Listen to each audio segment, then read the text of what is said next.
Have you ever tried to communicate to someone that they hurt you or something that they did didn't make you feel good, only for you to be shut down and left feeling invalidated? Keep listening because I'm going to explain to you what is happening. When someone that claims that they care about you minimizes your hurt, it is not them caring, it is emotional harm, and it is damaging to your entire sense of self and your emotional well-being. So some examples of what you may experience is you may have communicated to someone that something that they said or something that they did hurt you, and they've responded with, I don't want to talk about this, I did care about you, or I do care about you, and I don't need to convince you that I care, despite that their actions or their words are glaringly obviously damaging to you, and you are trying to communicate this to try and repair the rupture that they've created. So this is not empathy coming from them saying that they cared, it is emotional invalidation. So why do people say things like this? Often these responses come from emotional immaturity and or shame avoidance, which is very common in those with attachment wounds. So our insecure attachment styles, like our dismissive or our fearful avoidant attachers especially.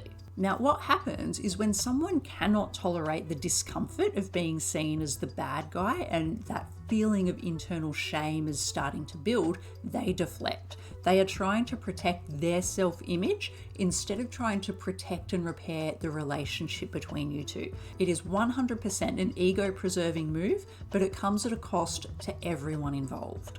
The relationship is damaged. The recipient feels invalidated, dismissed, and essentially left to feel less than. And then the deflector is avoiding repair. They're avoiding growth and they're avoiding accountability. So no one wins. And this is very commonly seen in people with unresolved shame or quite complex trauma histories, where they've often developed protective strategies that externalize blame to avoid vulnerability or shut down difficult conversations. So essentially, the impact on the recipient is actually quite harmful and it hurts deeply. It will often leave that person in questioning, did I overreact? Am I being too sensitive? Do I even matter to them? This person that at one point in time was claiming you were the love of their life. Over time, when you are continually met with invalidating statements like this, it essentially damages your own self-trust. You stop bringing up concerns, you minimize your own needs to keep the peace. This is where what I call shrinking pains begin to develop. And all of this is the hallmark of an emotionally unsafe dynamic, when there's no room for your hurt, only theirs. And that is what they prioritize, and that becomes center stage of your entire dynamic. Now, for those on either side of the equation, here's some insights and understanding as to why this behavior is harmful and very wrong. Now, when you minimize someone's hurt, it's not a neutral response. It communicates to the other person, your pain isn't valid unless it fits my version of events. I care about my guilt more than your experience. This isn't emotional maturity, this is emotional erasure. So what can the deflector, so the person making these invalidating statements, do instead?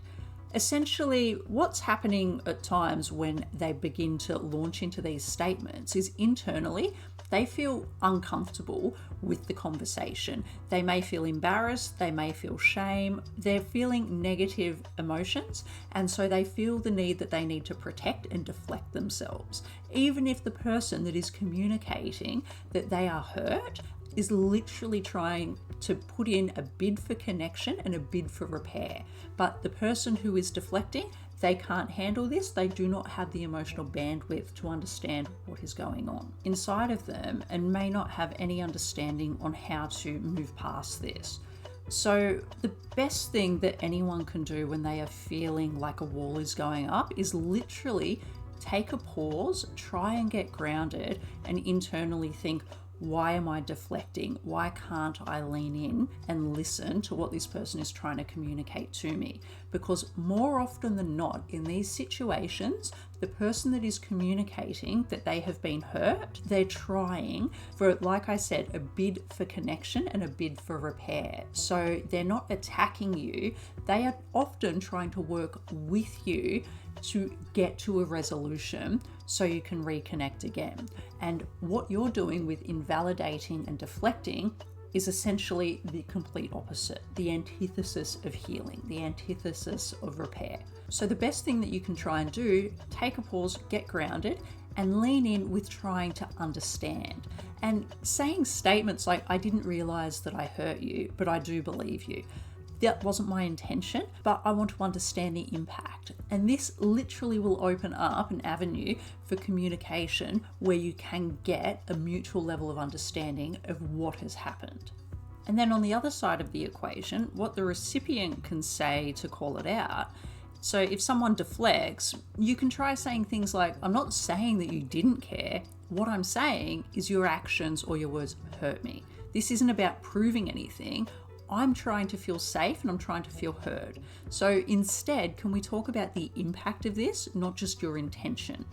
And I know that this is very easy armchair psychology, but for those people who are just looking for a couple of ways to try and navigate around some of these conversations, if you are being met with invalidation, or if you're the person that is perpetuating the invalidation, hopefully this can give you a little bit of guidance on how you may ground yourself on either side of the equation to try and reach that repair instead of heading into some of those deflective and almost stonewalling conflict situations. Now, in saying that, if you were consistently met with this, whether or not you were the one consistently doing this or you were constantly on the receiving end of this, in order to successfully repair this, if it is an avoidant attacher, either a dismissive or a fearful avoidant that leans heavily dismissive, if you're on the receiving end of this, therapy is 100% the direction that things need to go in for long-term sustainable change, because statements like this are often driven by phenomenal internal shame wounds and a lot of emotional immaturity and dysregulation. So in order to address this long-term and sustainably, it is literally therapy, a lot of work, leaning into a lot of discomfort plus time. And if the behavior continues, if they keep invalidating you, that essentially gives you your answer as far as the sustainability and the safety of this relationship. You're in a dynamic where emotional safety is not a priority. And over time, no matter how much you love someone, your nervous system cannot heal in a place where it is consistently and constantly being told that it is wrong. You deserve someone who leans in when you say that hurt, not someone who walks away or shuts you down. So if you've been on the receiving end of emotional invalidation, you're not alone. And you're not asking for too much, you're asking for safety.